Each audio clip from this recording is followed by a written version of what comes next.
Bienvenido a los recursos en línea. En este video queremos apoyarte para que reportes de forma correcta la bibliografía utilizada en la construcción de tus evidencias.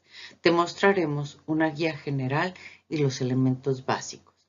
Específicamente, este material te sirve para identificar cómo reportar la bibliografía de un libro y los materiales de tus cursos. La guía general. Para elaborar tu bibliografía será necesario que obtengas ciertos datos de las fuentes. Lo más importante es que tus fuentes sean válidas y confiables. Toda fuente tiene datos específicos: el autor, la fecha, el título, el lugar donde fue publicado, la editorial, revista o universidad que se responsabiliza por la información y la disponibilidad de la información. ¿Qué pasa si no encuentras alguno de estos datos? Lo primero siempre será identificar quién lo hizo, ¿sí? O quién lo respalda. Si no encuentras ese dato, es preferible que no consideres esa información porque su origen es dudoso. La fecha, aunque es muy importante, porque te permite identificar de manera contextual y temporal si ese material está actualizado, puede omitirse y se coloca SF, siempre y cuando lo que utilices de información sea muy importante para tu argumentación. De lo contrario, deberás desecharlo como fuente. El resto de los datos en general es rastreable cuando se habla de libros o documentos. Los datos generales se presentan habitualmente de la siguiente forma. Con respecto al autor, tomamos siempre su apellido o los apellidos, se coloca una coma y se utiliza la inicial del nombre propio, tantos nombres propios como tengan. Y si es más de un autor, se separan con punto y coma.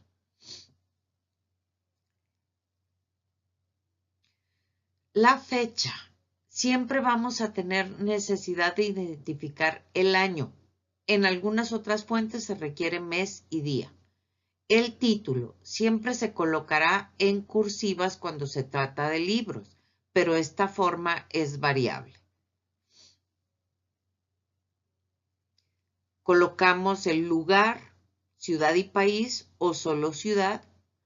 Colocamos la editorial, el nombre de la revista o universidad u organismo que apoya la publicación y la disponibilidad en Internet utilizando el domicilio específico o protocolo de Internet. En los libros, por lo general, se presenta entonces apellido, inicial, nombre del autor, la fecha, el título de la obra, el lugar de publicación, el nombre de la institución o editorial. En este caso tenemos un ejemplo general de un libro, pero esta información para este caso es suficiente. Pero en ocasiones sabemos que puede haber más de un autor, sabemos que puede haber más de una edición, sabemos que en ocasiones utilizamos solamente un capítulo de un libro y en ocasiones, otras tantas, los autores son múltiples, por tanto, son coordinados por otros autores o es parte de una colección de un libro.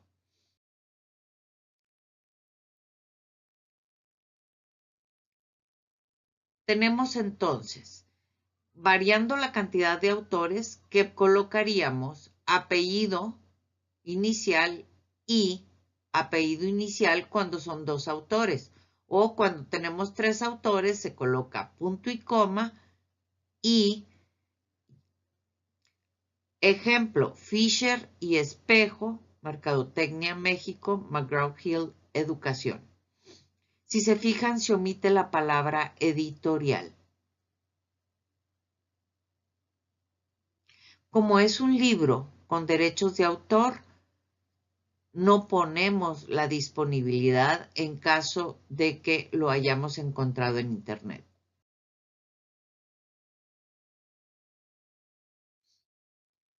Otros datos que se modifican son, como comentamos, el nombre del capítulo, la edición y la disponibilidad. Vamos a manejar una serie de ejemplos. Un libro con múltiples ediciones se escribe entre paréntesis el número de la edición después del título. Si es una primera edición, no se coloca el dato. La disponibilidad, como ya comenté, solo se coloca cuando existe la licencia de Creative Commons.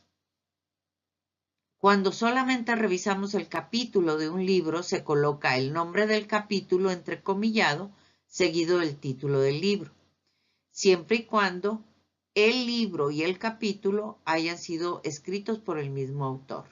Si el libro es editado por algunos autores y el autor del capítulo es diferente, antes del título se coloca el nombre de los editores. Ejemplos. Observa las modificaciones.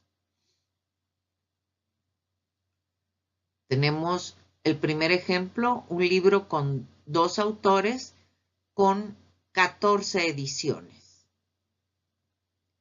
Segundo ejemplo, tenemos un libro coordinado por 3 autores que fungen como coordinadores de la edición, el título del libro. El tercer ejemplo es un capítulo del libro anterior.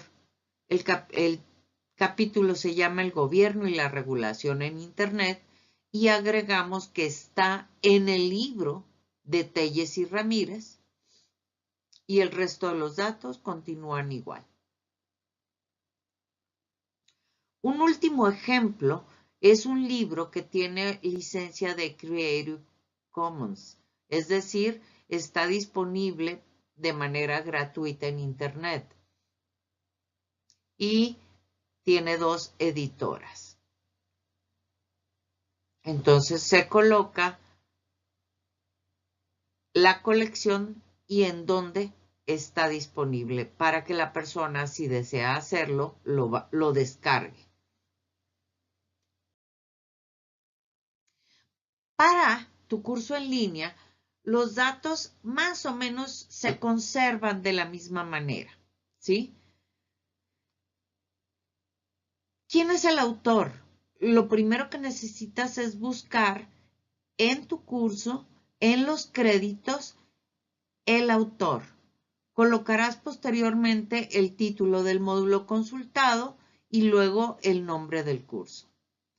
El nombre del módulo lo encuentras en el temario o en el título principal del documento que revisas. Es útil colocar entre paréntesis que se trata de un curso en línea. Identificarás como lugar México y posteriormente el nombre de la institución, que en este caso es Universidad Vizcaya en línea. La guía general para el material de tu curso en línea sigue las mismas reglas. Tenemos autor, fecha, el título del módulo, el título del curso, el lugar, la universidad. En este caso, las modificaciones son: agregamos entre paréntesis que se trata de un curso en línea para ser más precisos. La disponibilidad no se coloca porque los materiales tienen derechos de autor y el acceso está restringido por un usuario y contraseña. En caso de no localizar la fecha de producción del curso, en los créditos aparece en la parte inferior el copyright institucional. Ejemplo, Camacho Gutiérrez, DF, la comunicación en el ámbito profesional es el nombre del módulo. En el curso, expresión oral y escrita en México para Universidad Vizcaya en línea. Gracias.